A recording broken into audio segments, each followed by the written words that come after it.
I, Zoe Gomezami, am from Boundary Secondary School, will be representing the second speaker of the talk session.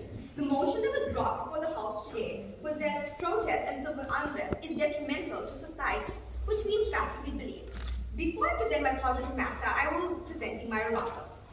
So, the opposition has stated that protest is a valuable part of expressing oneself, but we find a problem with this. It is ineffective or sustainable. Historically speaking, it hasn't necessarily caused change. For example, the demonstration against invading Iraq, the objective was to stop the United States from invading Iraq. The method of protest was an estimated 10 million people around the world publicly protested the invading war.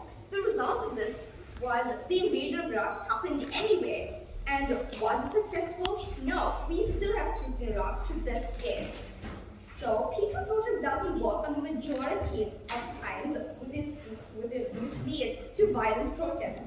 There's a 50% chance of this working, but it will have to be prolonged in different periods of time, and there's casualties which arise, such as death, life-altering injuries, anger, PTSD, or animosity. Protest and civil unrest worsen the state of social community. The issues arise with peaceful protest is the power dynamic, which also shows that it wouldn't be sustainable or effective. Now coming back to my positive matter. As we know, the unrest of July 2021 started in Phoenix due to Zuma's jailing, though it seems. However, this wasn't the cause of the unrest, but used as a catalyst to start protests relating to other deeper matters.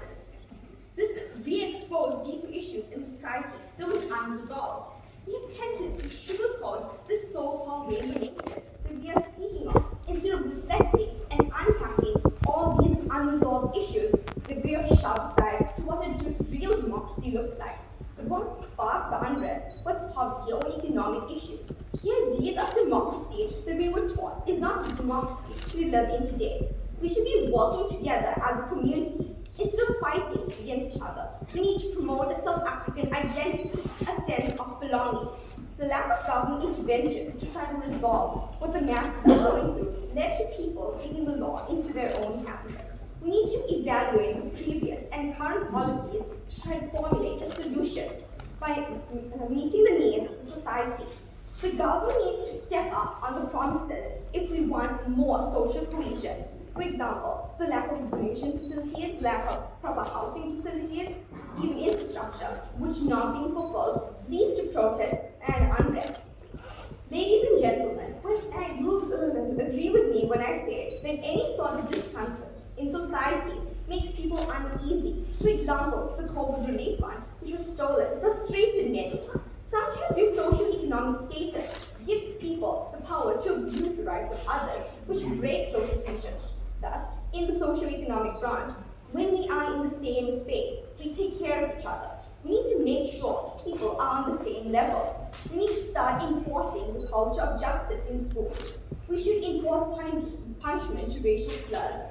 We should teach people how to respect each other and not just curriculum. We also need to consider creating diverse campaigns and strategic partnerships.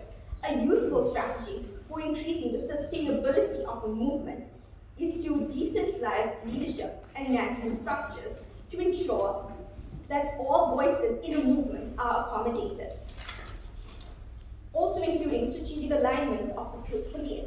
As of recent years, the image created by the local police is not one of actual protection, but both fear instilled in people.